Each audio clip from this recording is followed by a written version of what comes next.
सत्य आणि अहिंसेचे धडे दिले साऱ्या जगाला, सत्य आणि अहिंसेचे धडे दिले साऱ्या जगाला.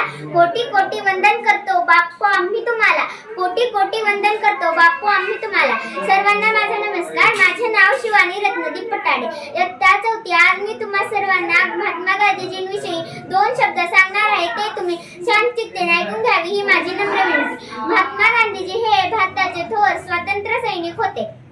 त्यांचा जन्म 2 ऑक्टोबर 1869 रोजी गुजरातमधील पोरबंदर या गावी झाला. त्यांचे पूर्ण नाव मोहनदास करमचंद गांधी असे होते. त्यांच्या वडिलांचे नाव करमचंद आणि आईचे नाव पुतळाबाई असे होते. त्यांना आपण प्रेमाने बापू आणि राष्ट्रपिता असेही म्हणतो. त्यांनी जगाला सत्य आणि अहिंसेची शिकवण दिली.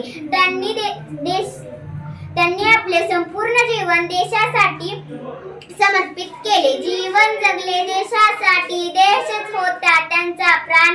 जीवन जगले देशासाठी, देशच होता त्यांचा प्राण. स्वातंत्र्य केली भारत माता, ते गांधीजी फार महान. स्वातंत्र्य केली भारत माता, ते गांधीजी फार महान. एवढं बोलून मी माझे भाषण संपवते. जय हिंद, जय महाराष्ट्र.